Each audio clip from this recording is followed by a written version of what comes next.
Hi, this is Tim of the 1916 Company. Welcome and thanks for logging on. If you love this watch, email me. Email Team Mosso at the1916company.com for purchase pricing and availability questions concerning this watch. Today we're discussing a fascinating 2022 launch from Roger Dubuis. This is the Excalibur Monobalancier MCF. So the Monobalancier part is self-evident. You can see there is one balance. The MCF is the part that takes a little bit of explaining, but in short, it is an all-white Silca resin composite. The watch is light and easy to wear. So 42 millimeters in diameter, 13.5 millimeters thick, and from lug tip to lug tip, 50.5 millimeters. It does use a proprietary triple lug strap, so you're going to want to get full custom or an OEM solution to replace the strap if you're not into white on white. The watch wears easily. It's big, yes, and it's broad, but it's not huge. And actually, I would wear this just fine. It's not super thick. I think my wrist, 16 centimeters circumference and up, you could definitely wear this watch. Once again, being made of composite and sapphire with a rubber strap, it's very, very light. So this MCF material was first used in 2020 on the two-fold, and you'll notice how perfectly it matches the color, or the tone, I should say, of a white rubber strap. We have some sections molded into the strap. It's a matte finish on the bottom. We have the Roger Dubuis monogram. You can see no crimping, no gouging. This is a brand new Roger Dubuis factory strap. You can see how the lug junction works underneath.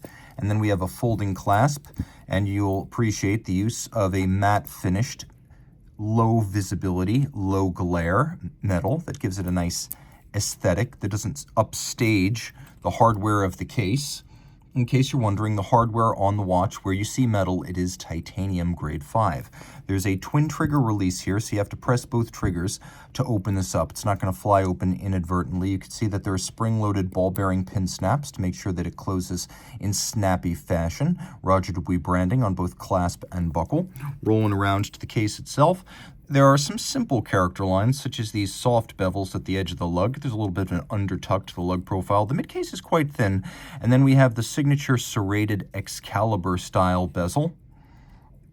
You'll also note the same serration on the crown, which features the Roger Dubuis monogram. The watch is 30 meters water resistant, so while sporty, I don't advise swimming with it. It has dress watch levels of water resistance, so you want something with more resistance for the water. Everywhere else, this watch will be welcome. You may be surprised to realize just how extensively luminescent the dial is, right down to the name of the company, each individual minute, and the fact that it is signed Geneva Seal and Swiss made. So, having seen that, we can dump a little bit deeper in, and you'll see the Poisson de Genève adjacent to the crown. This is a Geneva hallmark movement, and it is extensively rhodium plated. This is black rhodium, just like you see, for example, on the dial of certain Rolex watches that have a very dark anthracite sheen. It's much darker than the silvery rhodium you see on many Swiss movements. Taking a look, you can see the star-like motif radiating out from an imaginary center point atop the skeletonized barrel. That's a signature on the Excalibur line. We have outboard applique, polished individual indices, and little hashes that allow you to read the minutes. You can see we have half-frosted, modified Dauphine hands at center. The half-frosting makes it easier to see and read the time from any angle. We have one balance wheel, Monobalancier, after all, and you can see the drivetrain directly from the barrel to the escapement, which is visible from the dial side. Beat sway at 4 Hertz. This is a micro-rotor automatic winder with a 60-hour power reserve. You do see the Geneva seal, which means the execution here is to a high level. We have bevels that are sort of a hybrid of mechanical and hand-finished, started mechanically, but likely polished to their final shine by a felt-tipped buffing tool. You'll also see all screw heads are polished, and we have a lovely sort of engine turning across the tops of these skeletonized bridges. Turn it all over. Once again, quite a bit to see. You see that star motif again. It's easier to see the ceramic ball bearings of the winding system, which makes for a very efficient winding system. Then you can see from the underside, all is laid bare with the escapement, that this is number 11 of 88. 11 is my lucky number, but this watch could be yours. A really cool timepiece from a brand that doesn't get a lot of play. They are a complete manufacturer, building every part of the watch right down to the hairspring, which is a real feather in their cap, a feather that their rival Richard Mille, for example, does not have. And this is a big movement, 35 jewels and properly sized to fit in the case that is large. The movement has a diameter of 35.8 millimeters, so tremendous attention to detail.